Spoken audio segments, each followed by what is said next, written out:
je vasteloven. Maar lekker op Wie een boutmaf idee in Venlo uitgroeide tot het allergrootste vastelovensevenement van de provincie. Dit is een kwart uur boetezitting. Rijdt in luie schoot. Tom, wat is aan het doen? Hoezo? En de boetezitting begint. Ik ben nog... Wie laat is het dan? Het is tijd. Maar kom dan hier, dan is de zoek al vol. Ja, is vol.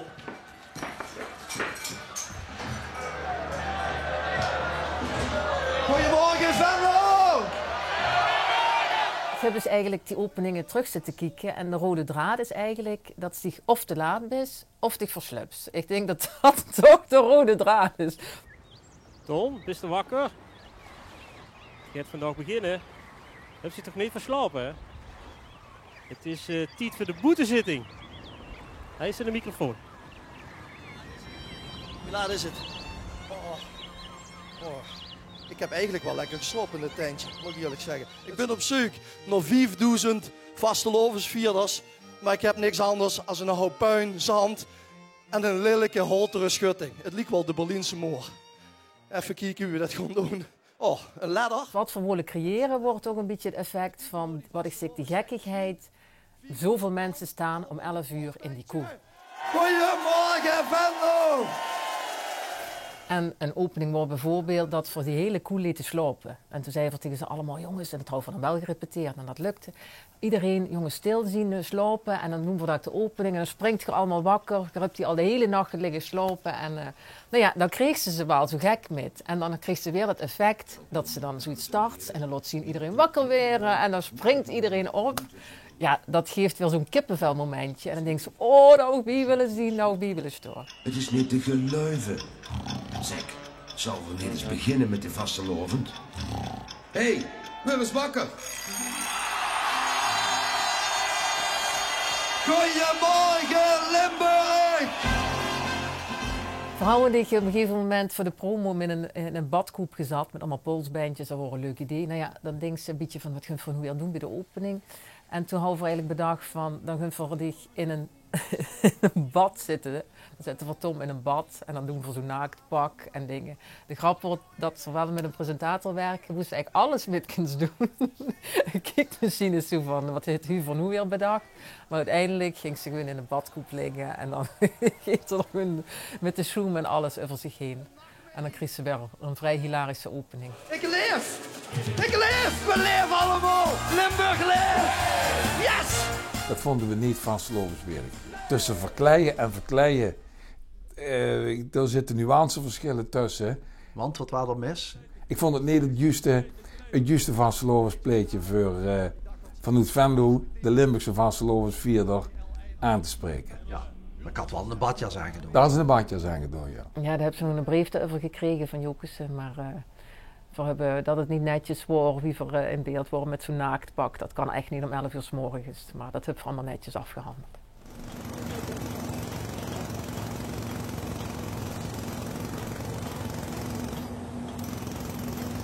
Ja, die zoepkoel die wordt verbouwd. Dus in het begin stonden er nog beum en toen wordt dit afgebroken, toen wordt dat afgebroken. En dat maakte voor op een gegeven moment eigenlijk onderdeel elk jaar van die zoepkoel. Dus we hebben voor op een gegeven moment bedacht dat er muzikanten door dat wat er allemaal verbouwd wordt aankomen lopen in kleurrijke tenues. Ja, dan wordt er muzikanten gericht, allemaal joekskopellen bij elkaar verzameld. Maar dan een beetje in de gekkigheid van de bouwvakkers zongen nog op de steiger. En die keken ook, maar dat was ook echt zo. Die keken van, wat gebeurt hier? Wat komt hier eigenlijk aan? En dat tegen van uitvergroten door zwart-wit te beginnen. En langzaam de kleurrijkheid van de zoepkoel in beeld te brengen.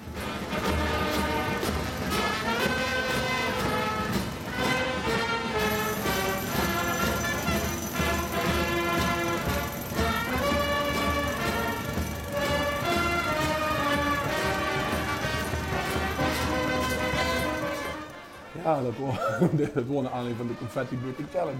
Confetti, de grootste joekskapel van Limburg. Toen de opening samen ook met Demi Sec. Toen moesten we, er was het nog met, hoe heet het, Het was allemaal verbouwd daar, stonden we achter in die verbouwingsdingen van Normaal Klaas. spoor. En Dan op het hele plein zelfs. Kregen we van ding een teken, dan moest je van zo om. En maar eerst die repetitie onder. Die repetitie onder met die mensen die elkaar nog nooit hadden gezien. Allemaal partijtje door. En dan repeteren daar. En dat vloekde. Dat ging.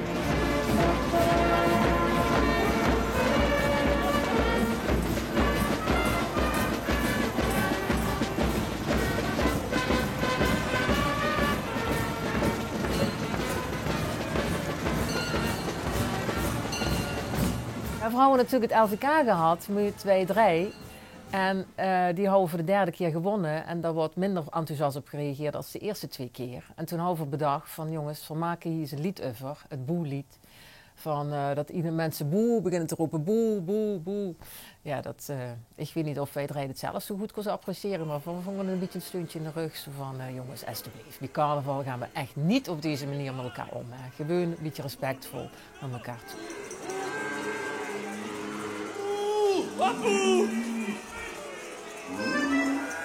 Joost, ja. Zou ze met eens een keer het LVK willen winnen? Willen winnen? Ja. Oh, dat gevoel, dat zou ik eens hier willen hebben. Boe! Wat boe? Ik ben nog net begonnen. Oh, sorry. Jawel, ik kan er wel mee lachen. Als ik het liedje een dag na de LVK-finale had gegund, niet. Maar toen waren we ondertussen weer een paar weken verder. Dus dan kan ik er zeker wel om lachen. Want volgens mij is dat ook wel het doel van de vastelovend. Het spegelen, het omdraaien, het op een gegeven moment eigenlijk ook het relativeren. En het is dan natuurlijk ook zo. Kijk, op zo'n LVK-finale en het boegeroep en de ovend waren allemaal voor ons niet leuk. En voor de mensen die het organiseerden ook niet. Maar ach, dat is een paar weken verder. Dan denk ik, ach. Dus ja, dat was op zich wel toch wel geslaagd, ja. Wat is dat dan nou? Wat is dat dan nou? Hier niet dat. Wat is dat dan nou? Wat is dat dan nou? Wat is dat dan nou? Hier niet dat. Wat is dat? De ganse zaal huur ik alleen maar. Boe, boe, boe, boe, boe, boe, boe. Boekapen! Boekapen! Boekapen! Immer!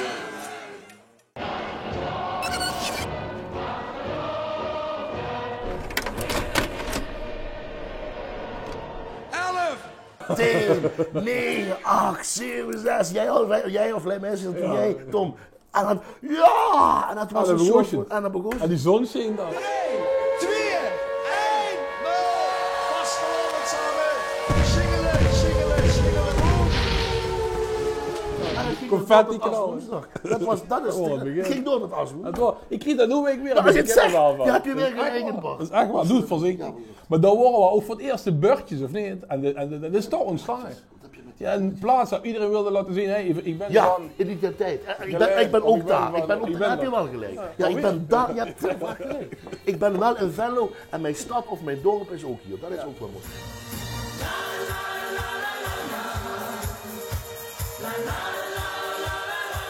Het was ook zo druk, het was wel handig om een bordje te hebben met die plaats aan. Want dan wisten ze van als ze wegging of bergingshol of moest plassen van ik moet ergens in de buurt zien van dat en dat bordje. Want toch stonden wij met onze groep. Ja, dat is wel een soort beweegwijzering die mensen zelf hebben uitgevonden.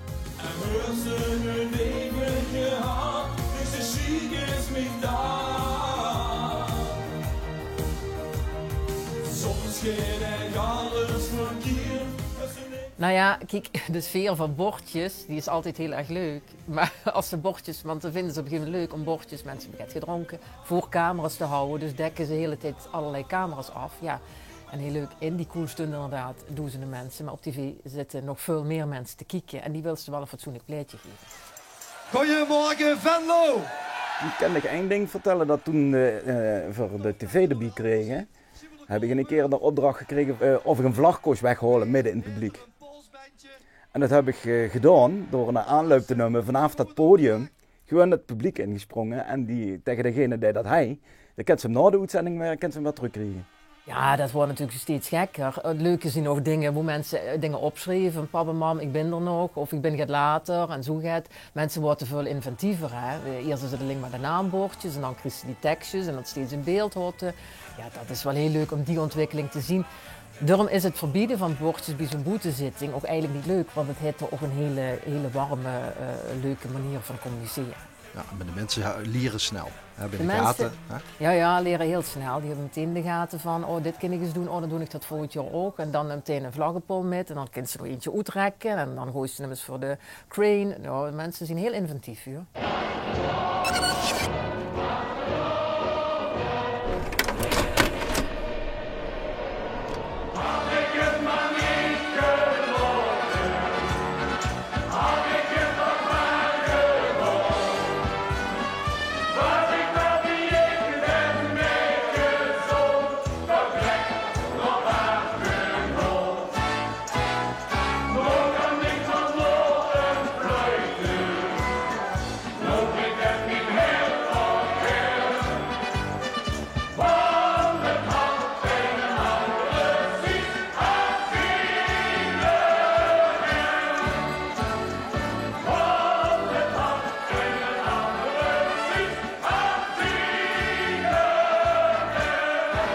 Wat het wiel betekent voor de Venlose Vastelovend en de boete, ja, en een hele hoop.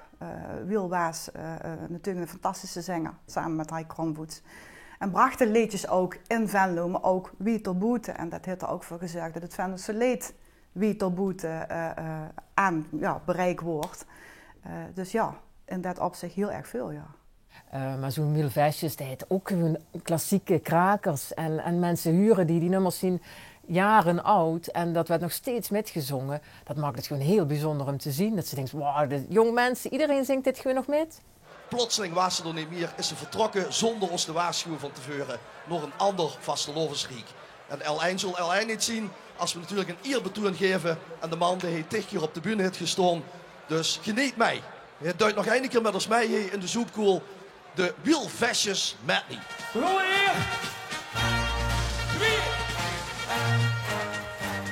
Wie de huzaren nog in Venlo waren, boerde door en knappe maar. We zijn natuurlijk op een gegeven moment bijeengekomen. Ik geloof in eerste instantie met Ruud Stikkerbroek hebben we op de toffel gezeten. En wat nummers achter elkaar gezet en besproken wat we willen gaan doen. En dan zijn we samen naar Jan Telen gegaan en dan zijn we met wat zangers, een stuk of 6, zijn we doorheen gegaan. En hebben we wat liedjes van Wiel achter elkaar gezet. En wat er erg mooi in was, is dat natuurlijk Wiel zijn stem zelf ook te horen was. Dus het was wel heel erg bijzonder. Ja. En het greep mezelf ook heel erg aan wie ik er stond. Meer als wat ik van tevoren eigenlijk dacht. Ik vind dat ze zo'n echte traditionals, hè, dat is dan een beetje echt die traditionele carnavalsnummers die inderdaad nog iedereen kent.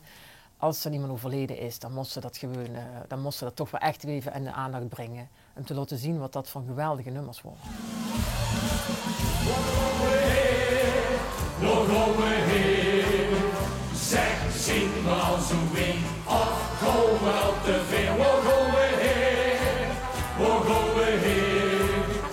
Ja, dat wisten we zo geen.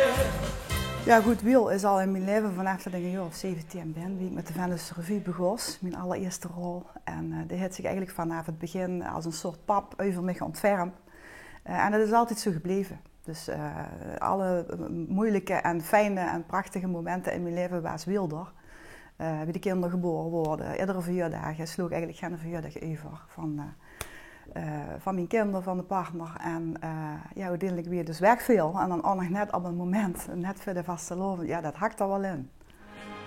Dan wil ik wandelen, nog schandelen met mijn beetje. Zitten als moeder bij de balkon, met een beetje. En als de sterren het op stralen, en als de maan op de heringen heen.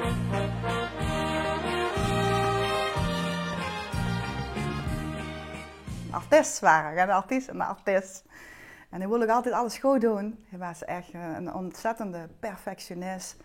En die had het ook klink, want het was natuurlijk echt een rot in het vak. Maar hij was nog altijd nerveus als ze wat moest doen. En wie als zangers door een heer, die hebben dat uiteraard geaccepteerd. En die moesten er stiekem ook nog wel eens een klein beetje mee lachen. Want je had ook Geer alles in hand zelf. De liedjes, de kleding, alles verzorgde hij. Hij had er echt wel een idee bij. En ik heb dat ook altijd wel als positief ervaren. Hij had ook gewoon goede ideeën. En er was ook altijd van, kind, als ze de bühne op gaat, kleur, rood, blauw, groen, geel, kleur. En dat was natuurlijk ook zo. En ook in mijn tijd waren vooral de jongeren, die wilden altijd zwart. En zwarte kleding de bühne op. Nou, dat vond hij helemaal niks. Dus dat was een dingetje waar hij dus heel erg op lette ook.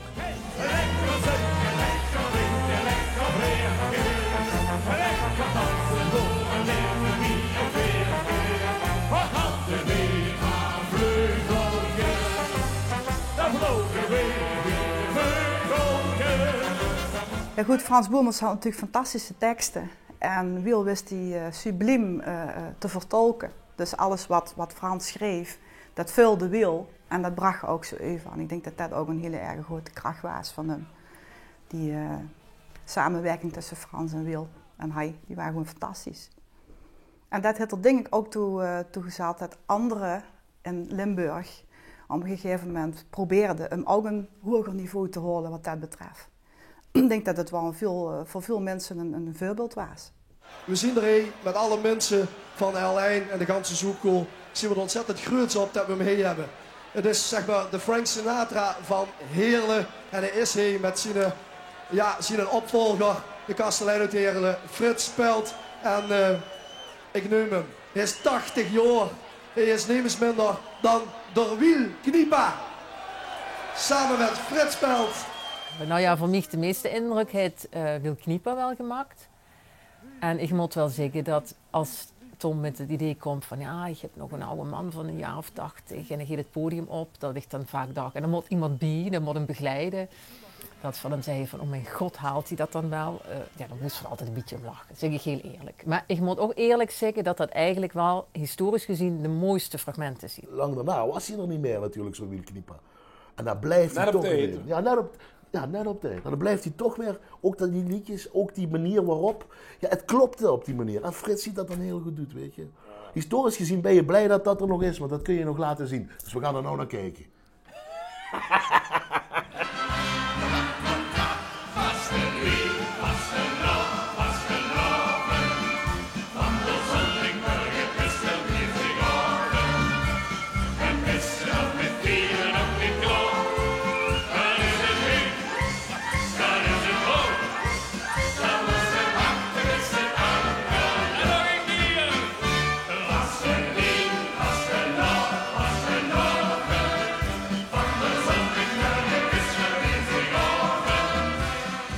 Kniepa, wie dat door stond te zingen, zich zo trotsvol dat we dat nog eens kon zingen, dat zijn wel echt kippenvelmomenten. En dat maakt zo'n optreden ook wel heel bijzonder.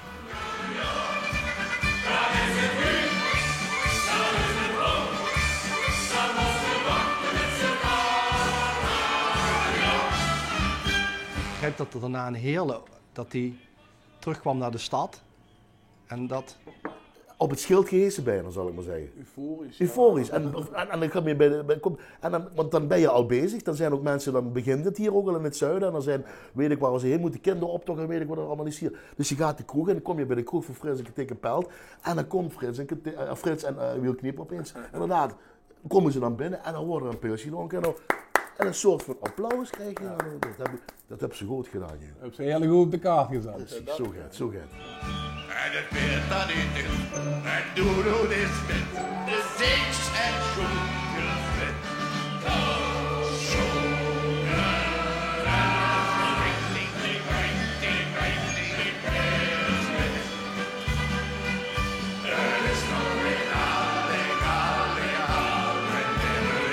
Ze zingen met, maar alle jong, lang op je zoon, alles zingt met.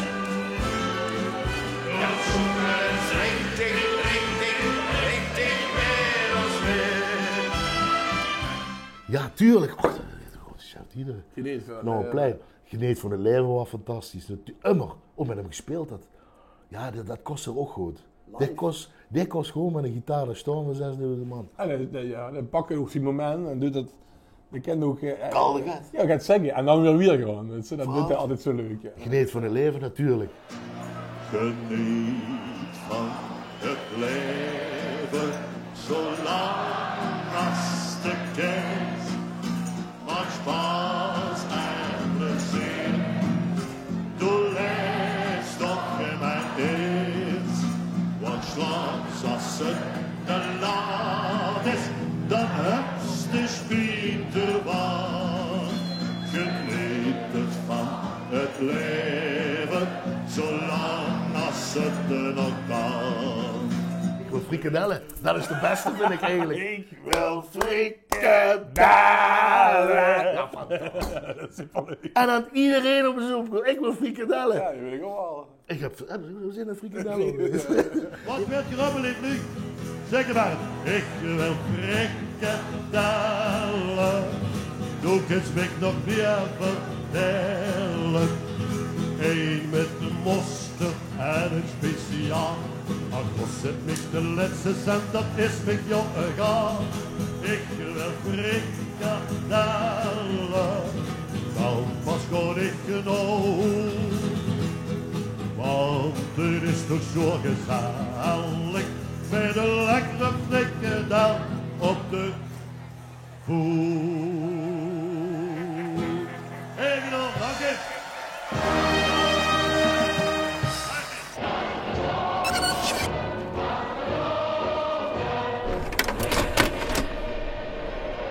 Ik kan me nog herinneren dat er een meidje was met een of ander heel klein suipje, wat zo heel klein snoekig er zo. Ja, sommige dingen blijven dich wel bij. En ik denk dat iemand wel weet dan van, oh, ik heb dich wel eens gezien.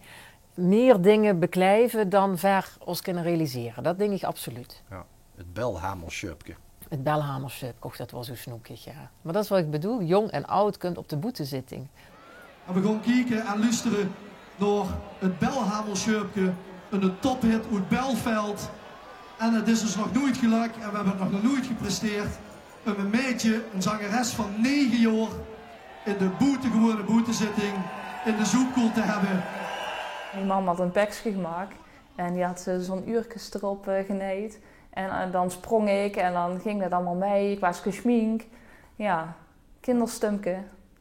Hoe ging het liedje over? Het Belhamerschupje gaat over dat Belveld bij Venlo kwam, qua gemeente. En de Belveldenaren waren het er niet mee eens. Protestlied. Nee, protestlied.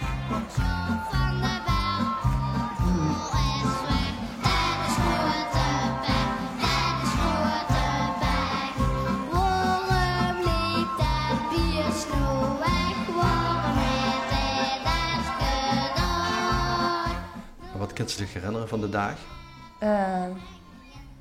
Ik ben met ons gezin en met mijn tante en oom ben ik tegen Campus gegaan. Het was heel druk in het artiestencafé.